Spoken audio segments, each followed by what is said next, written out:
Bueno, no podíamos terminar esta semana en donde el gran tema ha sido el lamentable fallecimiento del Papa Francisco, sin tener la participación de nuestro queridísimo Bernardo Barranco, sociólogo de las religiones, uno de los hombres que yo creo sabe más sobre la Iglesia Católica en este país. Bernardo, ¿cómo estás? Muy buenas noches. Gracias por venir. Muchas gracias por la introducción. Sabemos que trabajas fuera de México, pero qué bueno que hiciste el esfuerzo por venir, estar aquí con nosotros, con la audiencia. Platicamos contigo antes, cuando estaba el Papa enfermo. Sí. Bueno, ya se veía venir, ¿no? Y yo te diría, del análisis que veo esta primera semana en México y en la prensa internacional, muy favorable para el Papa Francisco. Sí, digamos. Te diría, o sea, hay pocas críticas. La gente está muy dolida con su partida. Sí. Que ya era anunciada, con una agonía larga con esa enfermedad. Sí. Pero había la esperanza de que se iba a recuperar. Sí. Y algunos dicen que fue una imprudencia del Papa haber salido. Sí. 2 días antes de su muerte, ¿no? Sí. Recuerda que Roma, aunque está ya con mucho calor y está, a veces llegan unos vientos helados a estas alturas. Y algunos dicen que fue imprudente, pero el Papa quería, junto con su enfermero, parece que tomaron Todavía decisiones. Se bajó al Papamóvil a dar una vuelta ahí por San Pedro, ¿no? Y sus eventos últimos, digamos, marcaban esta voluntad de seguir en contacto con la gente que digamos, la feligresía aprecia. Claro. Y no aprecia tanto los grandes rollos, ¿no? Sino la sencillez, la humildad con la que estaba, ¿no? Sí. Con la que vivió, ¿no? Entra y pues haces una serie de cambios, vive en un apartamentito y no en los palacios apostólicos. Sí. Y sobre todo, Leo, deja el aparatoso papamóvil, ¿no? Y en un carrito chiquito. Un carrito, andaba, sí, ¿no? como de golf, ¿no? Más bien, sí, así es. Ahora, te decía, me parece... Bueno, en México difícil encontrar a un crítico del Papa Francisco. Platicamos con tu colega Roberto Blancarte el lunes. Él decía un legado ambiguo del Papa Francisco. Me parece una precisión correcta. En el sentido de ambiguo es cosas buenas y cosas no tan buenas, ¿no? Sí. ¿Tú qué opinas? Mira, yo creo que la mayor virtud del Papa fue haber abierto el Concilio Vaticano II, que fue el gran evento del siglo pasado, en los años 60. Sí. Que es la apertura al mundo moderno. Juan XXIII lo graficó diciendo, abramos las puertas y las ventanas para que entre el aire fresco. Sí. Era una actitud distinta de la Iglesia frente a un mundo moderno que estaba cambiando después de la guerra de manera vertiginosa. Y la Iglesia estaba obsesionada con criticarlo, con condenarlo, con culpabilizar, y el concilio lo abre. Lamentablemente, Juan Pablo II, con una lógica de Guerra Fría, abandona ciertamente las aperturas del Concilio Vaticano II. Y Benedicto XVI está más preocupado por la crisis de fe en Europa. Llega Francisco y retoma lo que debieron haber hecho los 2 últimos pontífices antes de Francisco, y abre nuevamente con temas nuevos. La mujer, yo coincido con Blancarte, es decir, probablemente no fue más lejos con el tema. El tema de la mujer es la mujer y el sacerdocio, es el tema de fondo. Pero abrió caminos. Hoy la que maneja las finanzas es una mujer en el Vaticano. Los museos. La apertura a los homosexuales. No fue más allá el Papa, pero simplemente mostró apertura hacia ellos, los escuchó, dijo que no era era una condición humana, no un pecado. Los divorciados vueltos a casar, en fin, una serie de temas, digamos, cotidianos que la gente apreció, y una serie de temas estratégicos nuevos, que yo vi ayer tercer grado, que resultaron ahí el tema de la ecología. Sí, claro. ¿no? No solamente la encíclica Laudato Si. Laudato Si, no solamente el tema de la migración. El Papa era hijo de migrantes, él era un migrante también. Claro. Y era, defiende, ¿no? Sí. Por cierto, eres el no católico más católico analíticamente hablando. En cada lugar dices que no eres católico, pero ya te echaste las encíclicas. No, es que... Te fascina ese mundo. Me fascina el mundo de la Iglesia Católica. Oye, a mí como politólogo te lo voy a decir, el Vera es la única institución que ha durado 2000 años. O sea, yo lo decía ayer en tercer grado, es la más longeva. Algo ha hecho esa iglesia para mantenerse, ¿no? Se ha adaptado a los tiempos distintos. Pero ha pasado con por cismas diferentes importantes, eras, ¿no? con O sea, cismas, pero se ha adaptado. Claro. Ha tenido un proceso de adaptación. Sí. No con la velocidad que uno imagina, y más ahora que los tiempos Sí. cambian y evolucionan. Pero la iglesia ha cambiado. Si uno ve en 1863 las proclamas de los papas, el sílabus, era una condena a la democracia, a la libertad de pensamiento, a la libertad de prensa, era una condena a todo, a todo lo que era modernidad era condenable. Y hoy habla hasta de democracia, pero que sea cristiana, ¿no? Sí, claro. Laicidad, pero una laicidad abierta. Ahora, la encíclica Laudato Si me parece un documento fantástico a los que sí creemos en el cambio climático. Sí. Y esta idea, yo lo decía también ayer, Bernardo, del Papa de que ciencia y religión tienen que trabajar juntos. Sí, así es. Digo, es un cambio pero histórico. Fíjate que el fondo de esa encíclica, sí. creo que aquí lo conversamos contigo años atrás, porque va a cumplir 10 años esa encíclica, es que no podemos, es un problema civilizatorio. Claro. Es decir, si tenemos el mismo nivel de consumo y desecho, como lo tienen las grandes ciudades, México, Sao Paulo, Buenos Aires, París, etcétera, y si ese es el modelo que tienen que seguir todos, el planeta no aguanta. Entonces el problema no es el desecho, el manejo de desecho, el no sé qué, no sé cuánto, que son paliativos. El problema es un problema de modo de vida, es decir, un problema de civilización. Sí. Y eso me parece durísimo. Que Digo, yo no estoy de acuerdo con la crítica del Papa a la economía de mercado, ¿no? Esa fue en la otra, en Fratelli, donde dice, ahí el Papa es muy claro y dice, la sociedad está adorando el dinero. Sí. El mercado se ha convertido en un espacio casi sagrado. Sí. Es un poco la correcta. Pero yo lo decía ayer, o sea, el Papa al final es un líder espiritual, Bernardo. No es un economista, no es. Y yo creo lo que hay que escuchar de los líderes espirituales es exactamente eso, su mensaje espiritual. Mira, yo el reproche que haría al programa que estuvieron ayer, con todo respeto, como se dicen los políticos, es que le dieron mucha fuerza a la dimensión geopolítica del Papa. Sí. Y olvidaron esta frase que tú dijiste. Ante todo es un pastor, es un hombre de fe. Claro. Y es un hombre de iglesia que defiende o que, digamos, su fin último es empoderar a la iglesia en la sociedad contemporánea. Recuerda la visita que hizo a México en 2016. Sí. ¿A quién criticó? No criticó al gobierno de Peña Nieto, que ya estaba a la baja, o la corrupción, incluso se quedó abajo de la expectativa. No recibió a los parientes de Ayotzinapa. Sí. Criticó a la iglesia. En catedrales puso una paliza a los obispos diciendo, si se quieren pelear, pelense como hombres de Dios, agárrense con todo y después pídanse perdón. Pero no estén divididos, no estén uno por un lado. O sea, les dice, no quiero príncipes en la iglesia, lo que quiero son pastores. Pastores. Entender al Papa es fundamentalmente, es entender esta dimensión pastoral que tuvo. Ahí donde iba, no se iba a pelear con los gobiernos, algunas veces sí pegó duro a Trump, le dio con todo en el avión. Dijo, quiere construir muros, señor Trump. Eso no es cristiano. Los cristianos construimos puentes, no muros. Sí. Y Trump dijo, le va a los mexicanos. Oye, déjame pasar a lo que viene. Evidentemente te estaremos buscando, Bernardo, para ver el cónclave. Estoy viendo ahorita las apuestas.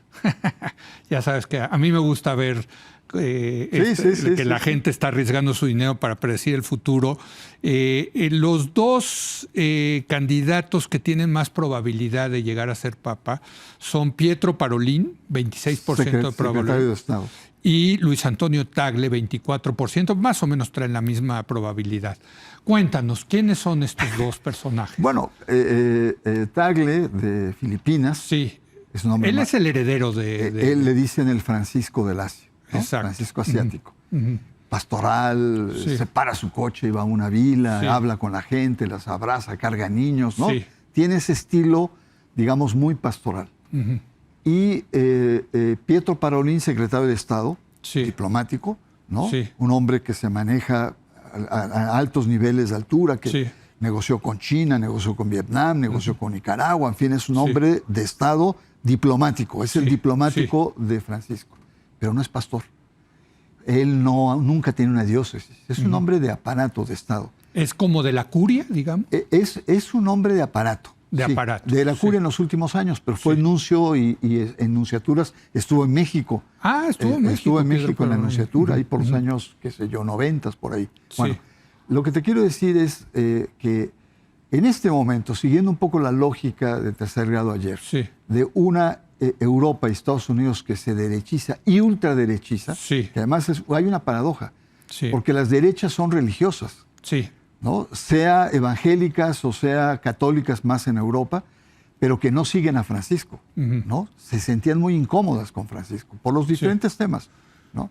Ujú. Sobre todo por migración. Migración Sí, se claro. convierte en una moneda de cambio Sí, político, ¿no? sí, sí, sí. El antimigración reditúa Mucho. políticamente. Bueno, Sí.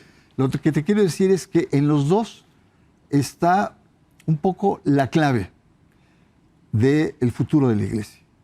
También escuché, no en tercer grado, en otro lado, diciendo, sí, en tercer grado, Leopoldo. Como Francisco nombró a todos los cardenales, el 80% de los 135 que van a Sí. estar, y eso no, es lo más inexacto que pueda haber. ¿Por qué? Ujú. Porque Francisco efectivamente nombra a esos, pero no los nombra como lo hicieron Juan Pablo II y Benedicto XVI.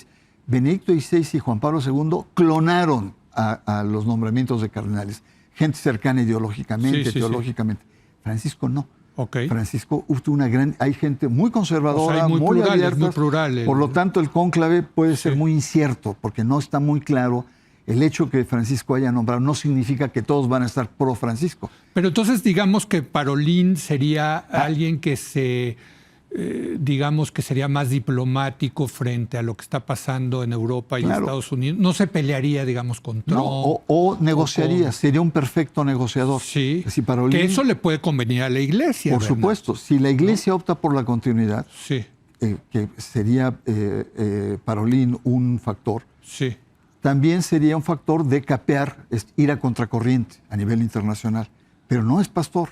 sí. Entonces, lo que se Sí requiere... sería contracorriente, dirías tú. No, imagínate una iglesia más abierta a los cambios, Sí. crítica, una agenda social que recupera. Pero en términos como migración y cambio climático, seguiría, digamos. por supuesto, está planteado. Si hay una continuidad, estaría ahí. Ok. Pero Parolín tendría la habilidad de poder ir capeando. Ok. ¿no? Ok. Pero no es pastor. No es pastor. En cambio, Tagle sí es Sí. pastor, pero no es diplomático. Ajá. No, es así, esencialista. Entonces, lo ideal es que hubiera una combinación. O Tagle se hace un diplomático y un hombre de Estado con una visión y tal, o Parolín, además de ser diplomático, adquiere formas más pastorales, ¿no? Mateo Zuppi. Ya. ¿Quién es? Es Digo, porque es el tercero que aparece. El presidente de la Conferencia del Episcopado Italiano. Ok, o sea, es un italiano. Es un italiano, él está en Bolonia, Sí. pero estuvo en la comunidad San Egidio, que Sí. es una comunidad muy progre, muy interesante, que ayuda a la Iglesia y a los papas a ubicarse internacionalmente. O sea, él tiene una vocación también, esta sensibilidad internacional, porque viene de ahí, él fue capellán de Sí. ese grupo. Es un grupo de intelectuales progresistas, es un buen candidato. Sí. Para mí, lo más importante en la asociación son los nombres, no tanto las regiones. Sí. Porque una de las características del Papa fue que nombra a más cardenales del sur. Sí. Había como 9 africanos y ahora son 19. Sí. Había 10 y ahora son en Asia y ahora son 21, 22. ¿no? Es decir, le da más peso al sur. Ok. Y que es donde está creciendo la Iglesia. Que es donde está creciendo la Iglesia y hay una especie como de deseuropeización. Sí. Sigue siendo la más fuerte, Sí. pero ya no es tan contundente como antes, ¿no? Antes por cada cardenal eran 13 eran europeos, ¿no? Contra 13. Entonces ahora ha cambiado este ámbito. Ahora, no hay manera de saber qué está pasando ahí, porque yo he escuchado tantos y he leído tantos artículos que si va va el otro. La realidad Son puras especulaciones. son puras especulaciones. Además está en contra... Están esperando que el Espíritu Santo no, influya en ellos. No, son determinantes estos días. Sí. Yo diría más que el cónclave, estos días. Que aquí se empieza el cabildo. Con las llamadas congregaciones, que Sí. se debaten grandes temas de la Iglesia, toman 5 o 10 minutos la palabra, se van O conociendo. sea, ahorita hay reuniones en Roma, empiezan a haber Ahorita hay reuniones. alrededor de 70 cardenales. Sí. No todos son votantes, están empezando Sí, a sí, llegar a de llegar. todos lados. Ujú. Entonces, las congregaciones es para discutir los grandes temas de la iglesia. Ok. Y que son como seminarios, digamos. Es a puerta cerrada, Sí. no se sabe que están, Sí. pero evidentemente que es un hervidero. Sí, es sí, un hervidero. claro, la grilla. Ajá. Y entonces es ahí donde, imagínate tú que empieza el cónclave y hay 100 candidatos. Eso es imposible. Había un mes, ¿no? Sí. No, se va decantando ya desde ahora quiénes son los principales líderes, los perfiles, pero también frente a un contexto. Y el contexto general es una derechización de Europa, Claro. que está muy fuerte. Y además son católicos, muchos de ellos son católicos Sí, y sí, actuantes. Claro, claro. Entonces, sí, yo creo que... ¿Y el tema anti-islam juega algún tipo? O sea, esta cosa de que Europa se está islamizando, musulmanizando, ¿es un tema para la Iglesia Católica? Sí es un tema, pero no es un... O sea, para Francisco no era el tema, ni mucho Sí, menos. ¿Por sí, qué? sí. Porque está la actitud antimigrante. Por eso, Y por entonces eso te lo Francisco pregunto. era, no claro. importa si eran Sí, son seres humanos, claro. Sí, son seres humanos y la dignidad del ser humano cuenta. Entonces, Sí. más bien él estaba a favor Sí. de la tolerancia a otras culturas.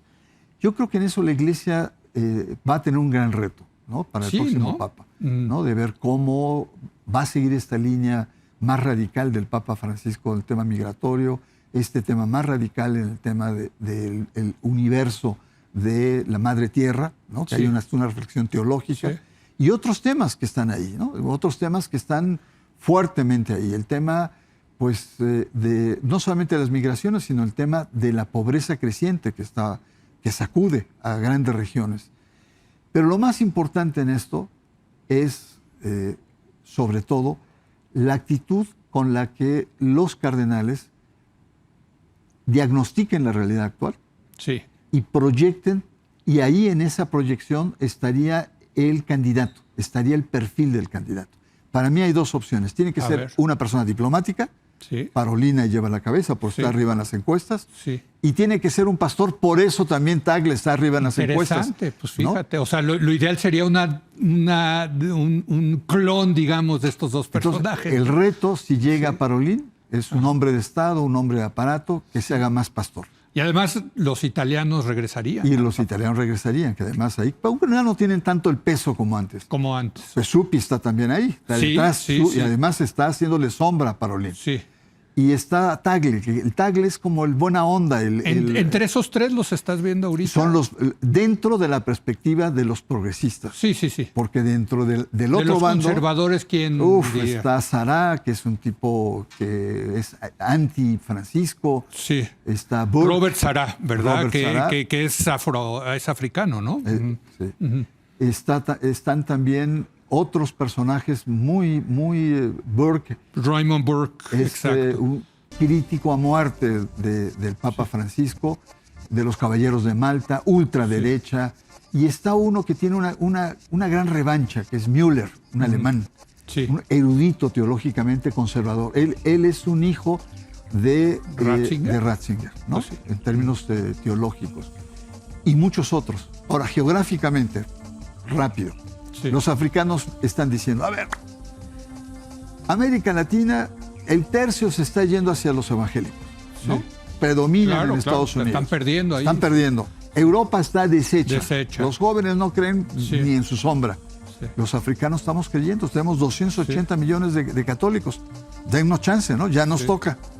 Pues de eso nos vamos, querido Bernardo. Un abrazo. Gracias por venir. Al Desde contrario. luego queríamos tu opinión al respecto y te seguiremos buscando Al en la contrario. medida en que se vayan desarrollando los acontecimientos ahí en el Vaticano. Gracias, Bernardo. contrario. Hacemos una pausa y voy a platicar con Adolfo Laborde del posible acuerdo comercial entre China y Estados Unidos. Regresamos.